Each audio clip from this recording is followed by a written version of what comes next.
in the line of fire once again, this time over a serious breach of privacy. Sources are telling India Today that during a deposition before the Parliamentary Standing Committee on Information Technology, global tech giant Google representatives admitted that its employees actually listen to private conversations or recordings of customer conversations via Google Assistant. Here's more.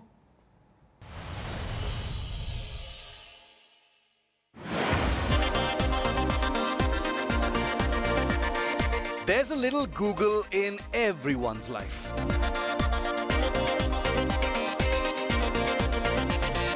If you're online in any shape or form, there's almost zero chance that Google isn't part of your existence. You've always known somewhere that tech companies keep tabs on your life, your habits, what you watch, what you shop for, where you go, who you meet, and what you say.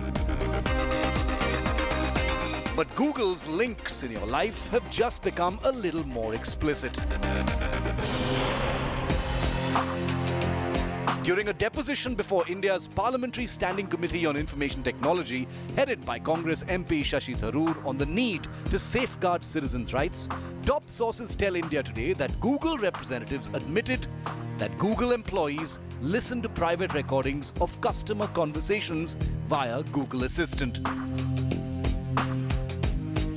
Sources say Google admitted that its employees listen when users with Google Assistant on their phones and smart speakers say, "Okay Google," to kickstart a conversation with the assistant, very much like Amazon's Alexa. Significantly, the Google team admitted that some user conversations were recorded even when users weren't activating Google Assistant. Google has said that only general conversations were recorded, never anything sensitive.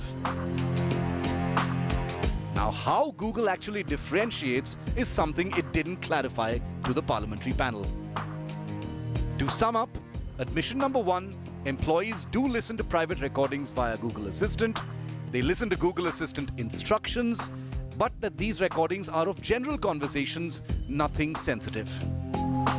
Get a Lyft ride to my hotel. The admissions by Google explain why lakhs of users, right after asking Google Assistant, for instance, about hotels in a city, start getting messages on their accounts on different platforms about deals and offers, is what one member of the parliamentary panel observed.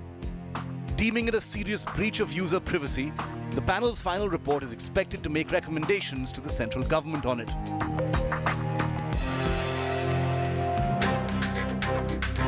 The panel firmly conveyed to representatives from Google and other tech giants, including Facebook, that they need to plug loopholes urgently in their existing data protection and privacy policy mechanism and install stringent safeguards.